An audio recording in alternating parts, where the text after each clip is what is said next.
Okay, so we got that. I'm just gonna throw in maybe half of this. Beauty. You know what? Let's do all of it. So we're throwing all of it in there. I'm just gonna get one of these little chunks out. Okay, so that is our liquid base, right? Coconut water, beautiful. You can use water. If you don't have a coconut, that's fine. Alright, so next what we want to do is we're going to start off by making the base, right? So we talked about making a cashew nut milk. So normally with a nut milk we'd use like almonds or walnuts, stuff like that with water. We'd soak them ahead of time, throw them in the water, blend it all up. Cashews, they're delicious. So good. You don't have to soak cashews because they're higher in fat. And usually with nuts that are higher in fat, you don't have to soak because they just become a little bit mushy and soggy. With nuts that are higher in protein, such as walnuts, almonds, you usually want to soak those a little bit longer to get rid of some of the enzyme inhibitors in those nuts. But things that are higher in fat, like cashews, macadamia nuts, pine nuts, you don't have to soak those. They just work well perfectly with this. So what I'm going to do is I'm going to throw, I don't know, maybe a half a handful. You know what, let's go a little bit more. Let's have fun. Let's go for a full handful of cashews. Right in there, okay?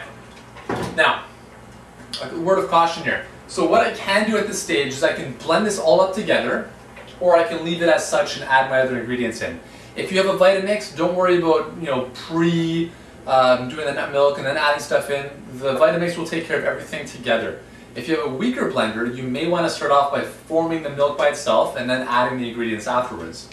But this baby is so powerful that it can do anything. So, got that. I'm going to get this thing ready.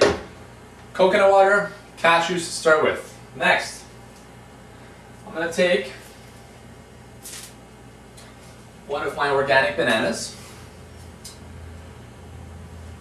and I'm just going to plop it in. And this is going to give me about a serving, more or less. And it's not going to be too thick because I put a lot of coconut water in, so it's going to have more of a runny substance. But if you do want it thicker, you can actually even throw in some ice to give it a bit of a nice chill. And you know, it's fairly warm right now, so you know what? I'm going to grab an ice cube and I'm going to throw it in,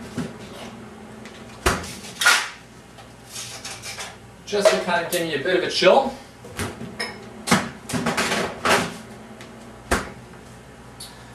Okay, so with the banana in there, we're good. Now we're going to add a bit of sweetness. So the recipe in the book calls for agave. I don't have any agave on me, unfortunately. So what I'm going to do is I'm going to throw in 2 dates. Boom. There we go. Then if you want to get fancy, I mean, you can throw in some flaxseed. Let's throw in some flaxseed, eh? Why not? Again, you can always deviate. You don't have to follow. You can color outside the lines. I was one of those kids. I don't think I ever drew inside the lines. Have fun. Play with it.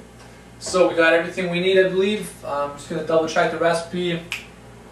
Okay, we are good to go. So, next, I'm going to throw the lid on. Boom, boom, boom.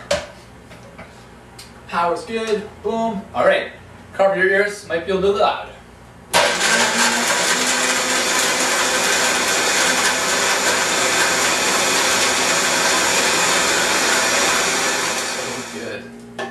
Just look at that color. Such a beautiful color there. And I love these glasses. We get them every time we go to Mexico. They're so nice.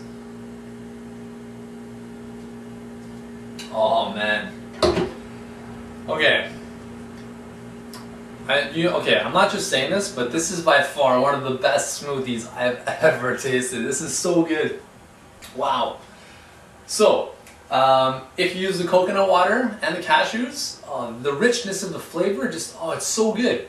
If you use almonds and water, it'll still be good, but it won't have that full flavor. Like, oh, this is so good.